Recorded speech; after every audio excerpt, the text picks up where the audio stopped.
चलिए आज आपको ऐसी शख्सियत से मिलाते हैं जो हम सब की हिम्मत, शान, हौसले और तरक्की के प्रतीक है। ये किसी के बेटे हैं तो किसी के बाबा, किसी के जीवन साथी तो किसी के पिता, किसी के ताऊ, किसी के सर, किसी के नाना, किसी के गुरुजी तो किसी के लिए आदर्श, तो किसी के लिए प्रेरणा स्वरूप है।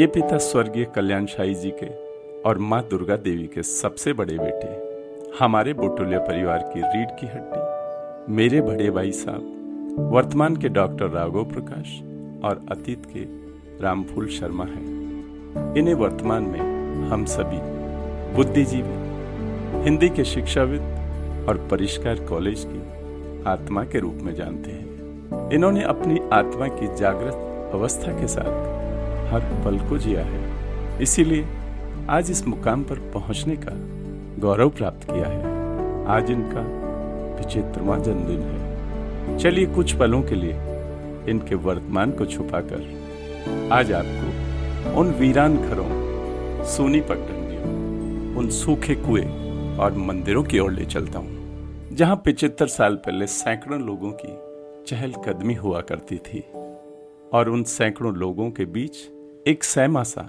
एक छोटा सा बच्चा था, रामफूल। किसे पता था आगे चलकर वही रामफूल डॉक्टर राघव प्रकाश में यूं रूपांतरित हो जाएगा। आज इनका डॉक्टर राघव प्रकाश बनना गांव के हर व्यक्ति के लिए रोमांच से कम नहीं है। आपके और मेरे लिए रामफूल से डॉक्टर राघव प्रकाश बनने का सफर निश्चित रूप से उत्साहजनक और प्रेरणादायक है। पर भाई साहब द्वारा अपने बचपन के दौर को याद करके और उन्हें किस्सों के रूप में सुनाना, उनके एक एक रोए को आत्मविभोर करके उनके भीतर अमृत रस और उनके आंखों में पानी की चमक उन्हें अपने अतीत में ले जाती है। मानो कुछ क्षण के लिए उनके द्वारा कमाया नाम, शोहरत, धन, दौलत सब कुछ शून्य हो जाता हो। किसे पता इनके अतीत के दौर से हमारी सोई हुई आत्मा जागृत हो जाए। मुझे इनके जन्म से अब तक के 75 साल के सफर को देखकर यकीन होता है मानो इनके भीतर पूर्व जन्मों की स्मृतियों का खजाना छुपा था, जिसे इन्होंने अपनी साधना के बल पर खोलने में सफलता हासिल कर ली हो। ये स्वभाव से कभी ना थकने वाले, कठोर मेहनती, अद्भुत हिम्मत वाले, विपरीत परिस्थितियों में भी अदम्य साहस रखने वाले, मशीन मानव की तरह सकारात्मक ऊर्जा का खजाना है। इनका बचपन बहुत गरीबी, अभाव में गुजरा, पर आज अपनी प्रतिभा के बल पर पूरे गांव में सबसे अलग पहचान बनाई है। इनके द्वारा लिखित सामान्य हिंदी की किताब की ख्याति के कारण शिक्षित लोगों के बीच सदा विद्यमान रहते हैं। इनकी इसी पहचान के कारण हम परिवारजन वे स्वयं भी कई बार पुलिस के चालान से भी बच चुके हैं। शिक्षा की गुणवत्ता और दूसरों के लिए करने के भाव के कारण बहुत कम समय में अपने आप को उच्च शिखर पर ले जाने में सफलता प्राप्त की है। इनकी इसी सफलता के कारण अब परिष्कार कॉलेज में ऑटोनॉमस के पंख लग चुके हैं। अब उन्हीं पंखों के द्वारा ये ज्यादा ऊंची उड़ान भरने में सक्षम हो चुके हैं। एक बार किसी काम के करने की धुन मन में बैठने पर उसमें यदि असफलता भी मिलती है, तब भी उस असफलता में से सफलता को निकालने का अदम्य साहस रखते हैं।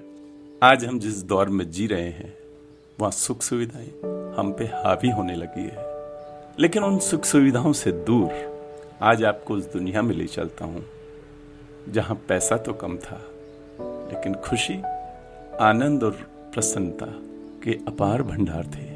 जहां माँ के बेलन और चिमटे की मार भी हमें माँ के आंचल की ओर ही खींचने लगती थी।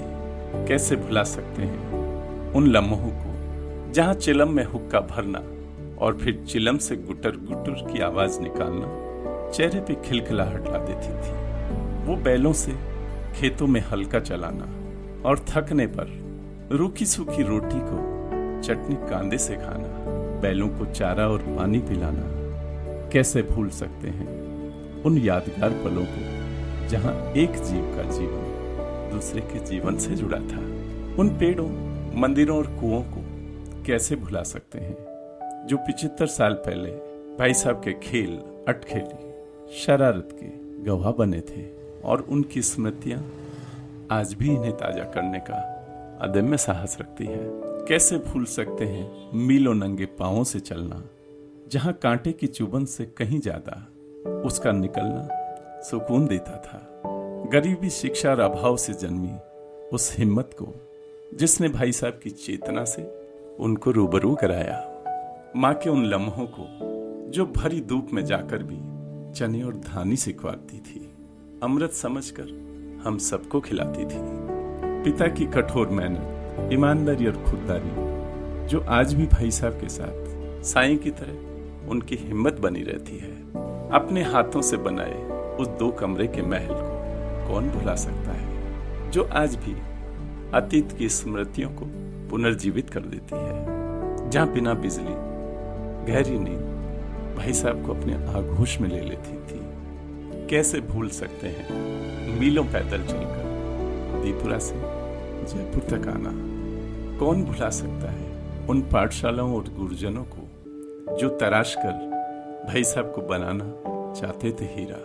कैसे भूल सकते हैं उन खेलों को मन से, कड़ी धूप में पहाड़ों पे चढ़ना और फिर हंसते पहाड़ों से उतरना। मीलों बैलगाड़ी, ऊंटगाड़ी में बैठकर ठहाके लगाते बारातों में जाना। आज यदि घर का एसी बंद हो तो बच्चे के लिए पढ़ना मुश्किल हो जाता है, लेकिन याद कीजिए उन पलों को जहां चिमनी और रोड लाइट में पढ़कर भी गोल्ड मेडल हासिल किया जाता था। कैसे भुला सकते हैं गांव के उन लम्हों को जहां एक चूल्हे की आग से कई चूल्हे जला करते थे। एक घर की शादी मानो पूरे गांव की शादी लगा करती थी।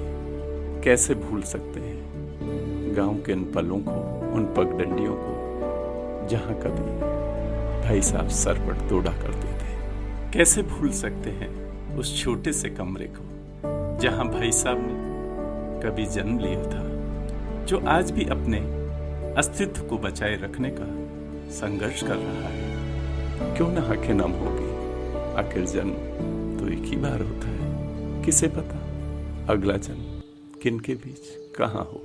हमारे साथ गुजारा हर लम्हा उन्हें श्रेष्ठ बनाता है। भाई साहब ने एक पीढ़ी नहीं बल्कि 2 पीढ़ी का जन्म दिया है। उन्होंने हमें सिखाया कि काम करने के लिए उम्र नहीं बल्कि जज्बा जरूरी होता है। आज की युवा पीढ़ी के लिए एक जीवंत उदाहरण है।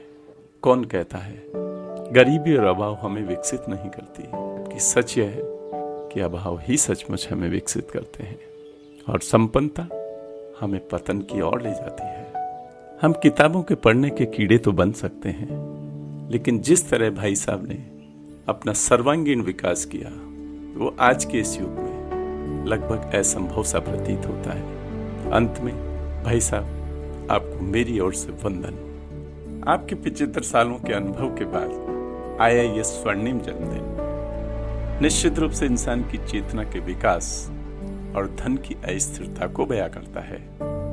आपको आपके जन्मदिन पर मेरी ओर से ढेरों ढेरों मंगल कामनाएं। आप दीर्घायु रहकर यूं ही हम सबके बीच दीपक की तरह चमकते रहें।